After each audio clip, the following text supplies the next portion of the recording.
Apakah kita sebagai orang Kristen itu boleh percaya sama ramalan atau gimana, Kak? Nggak boleh. Kalau kita tidak boleh percaya sama ramalan, lantas mengapa pada perjanjian lama itu kehadiran Yesus itu sudah diramalkan? Itu ramalan atau nubuatan? Perbedaannya itu di mana, Kak, antara nubuat sama ramalan?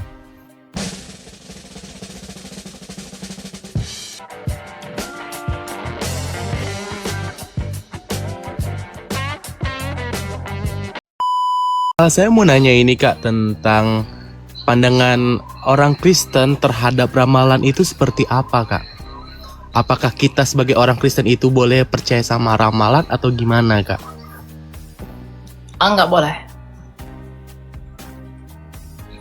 Kalau kita tidak boleh percaya sama ramalan, lantas mengapa pada perjanjian lama itu kehadiran Yesus itu sudah diramalkan?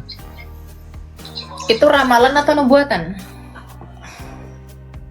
Perbedaannya itu di mana, Kak, antara nubuat sama ramalan? Kalau ramalan itu kan dari dunia ini, kalau nubuatan kan dari Allah.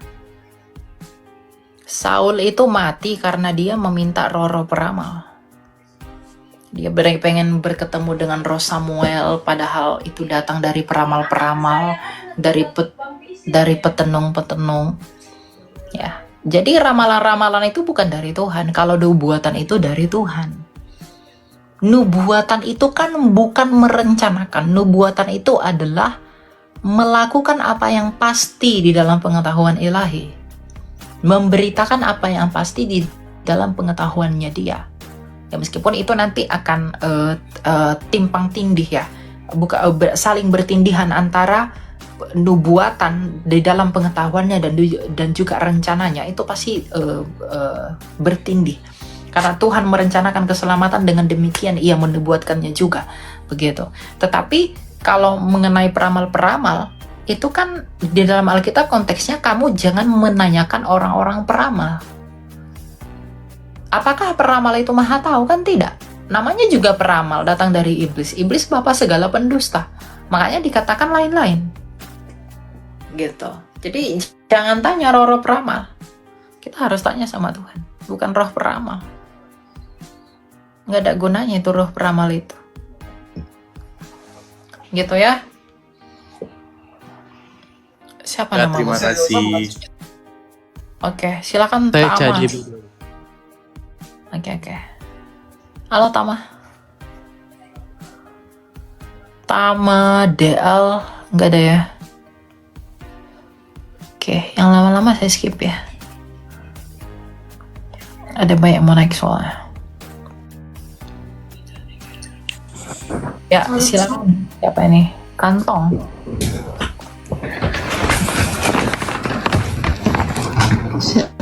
Apa ya?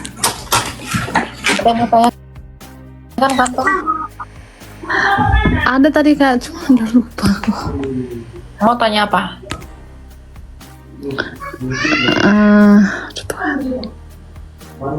Apa yang mau ditanyakan? Tunggu bentar ya Kak. Apa yang mau tanya tadi? Aduh. Udah Kak, skip aja nggak apa-apa. Oke. Iya, tanya kalau ada yang mau tanya ya. Naik ke atas ya. Iya Kak, makasih Kak. Oke. Tidak perlu nervous ya. Jangan gugup. Tenang saja ya. Silakan Blue Sky. Selamat malam. Ada yang mau tanyakan Blue Sky? Halo? Shalom Kak. Salam, silakan. Kamu gugup lagi? Gugup juga? Enggak? Oh, tidak. Oke Kak. Salam, perkenalkan aku Hana Kak, izin bertanya ya. Oke.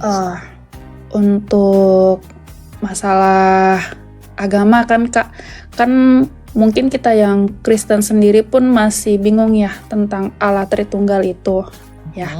Saya pribadi juga pun Kak, sebenarnya kalau misalnya ditanya agama seberang nih mengenai Allah Tritunggal, kita tuh bingung Kak untuk menjelaskan supaya mereka tuh paham makna Allah Tritunggal itu.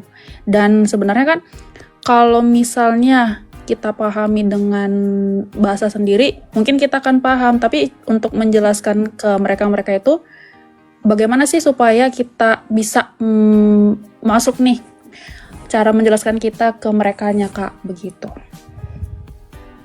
Oke, bagaimana caranya agar penjelasannya masuk kepada kita, ya gitulah ya kira-kira ya. Oh, simpelnya begini, mengapa mereka itu susah mengerti? Karena mereka itu sudah didoktrin dan didogma sejak kecil bahwa Trinitas itu bukanlah suatu kebenaran. Ya, tapi saya coba ya untuk bantu ke kamu bagaimana sebenarnya penjelasan Trinitas itu. Ya, ini saya gedein dulu ya, bentar ya, saya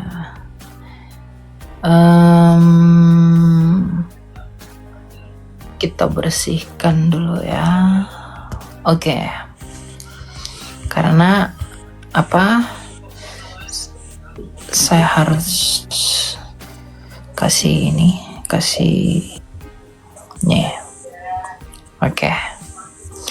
Nah, jadi begini. Yang kamu harus tahu itu begini ya. Saya ini dulu ya. Saya kamera belakang biar kamu lihat seperti apa saya mengilustrasikan Allah Tritunggal ini. Oke. Ini kelihatan ya? Kamu kelihatan ya? Kelihatan Kak. Saya buat di sini atau di sini? Di sini aja deh. Oke. Jadi gini. Ini saya pinggirin dulu biar kelihatan. Jadi gini. Allah Tritunggal atau Allah Trinitas itu berasal dari kata Latin ya. Trinitas dari dua akar kata tri dan unitas, tres dan unitas. Artinya tiga dan keesaan. Jadi Trinitas itu berbicara tentang ketigaan yang esa atau uncompounded singleness. Ya, bagaimana Allah yang esa itu. Nah, jadi kamu harus jabarkan kepada teman-teman kamu bahwa Trinitas itu berbicara tentang Allah yang esa, tidak berbicara tentang jumlah Allah. Iman kekristenan sejak dahulu itu selalu konsisten mempercayai bahwa Allah itu satu dan Allah itu esa. Nah, Allah yang esa itu siapa? Dalam 1 Korintus 8 ayat 6, Allah yang esa adalah Sang Bapa.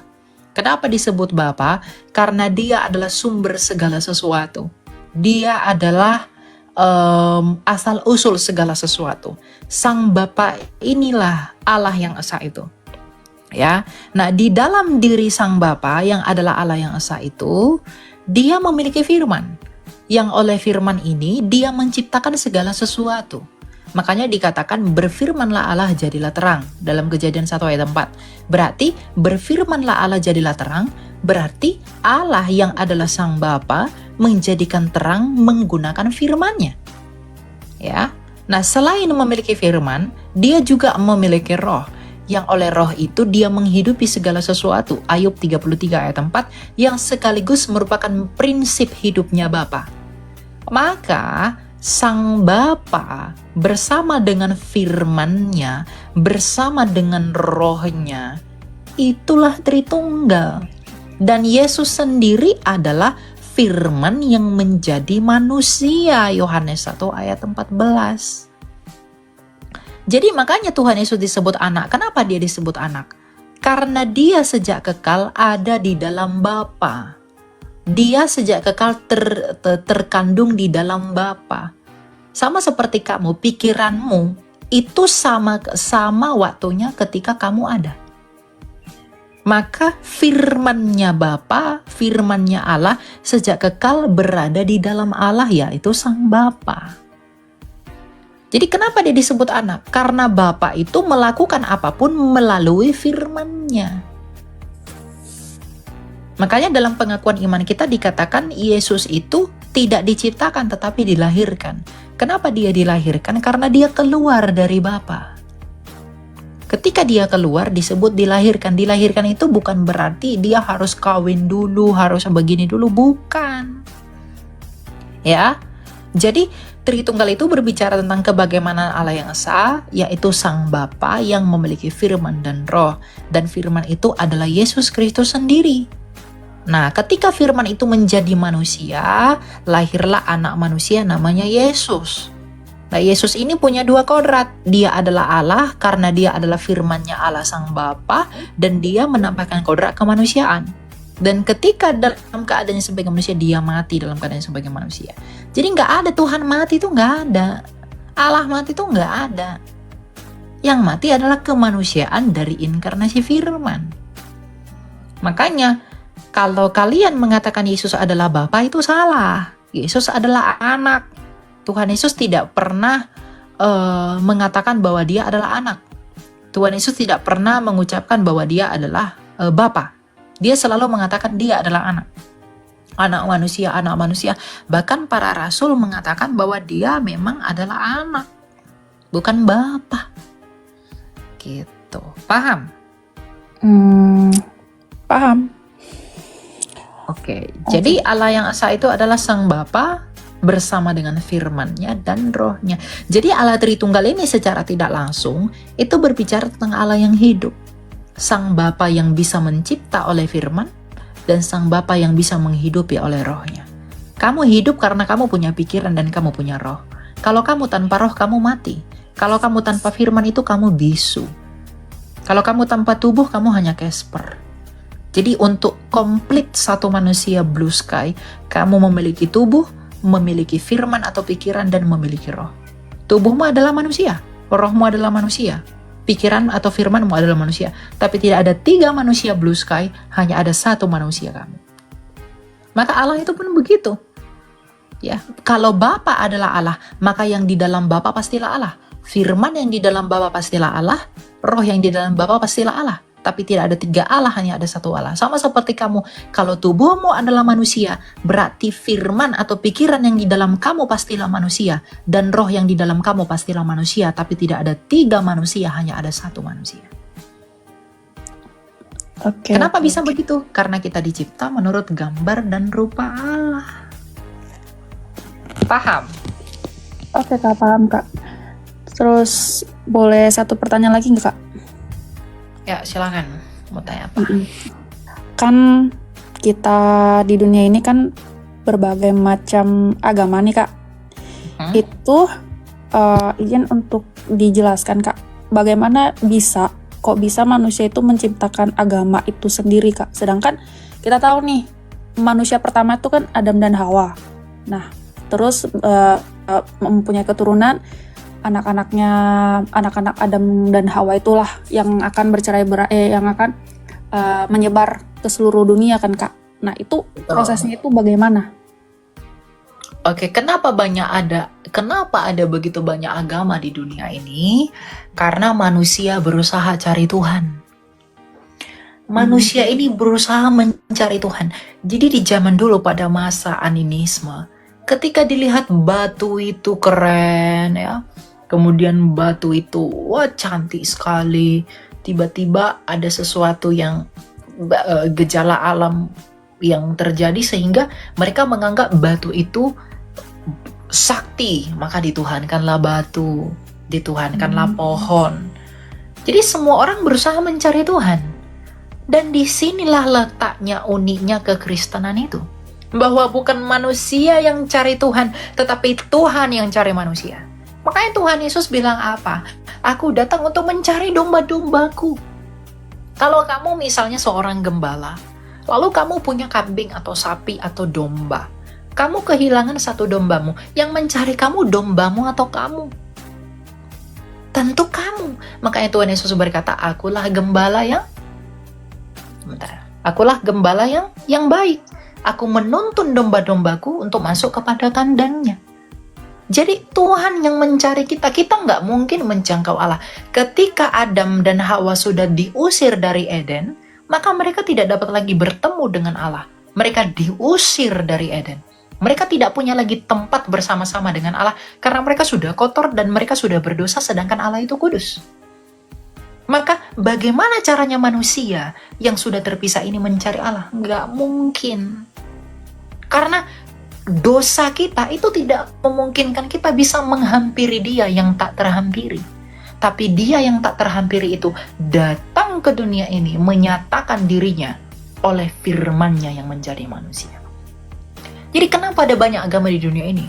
Karena mereka sendiri berusaha cari Tuhan, tapi mereka tidak mau merendahkan diri dan percaya kepada Tuhan yang mencari mereka. Mereka percaya bahwa mereka telah berhasil menemukan Tuhan, tapi tidak percaya bahwa mereka sesungguhnya sudah memiliki Tuhan yang mencari mereka. Gitu ya.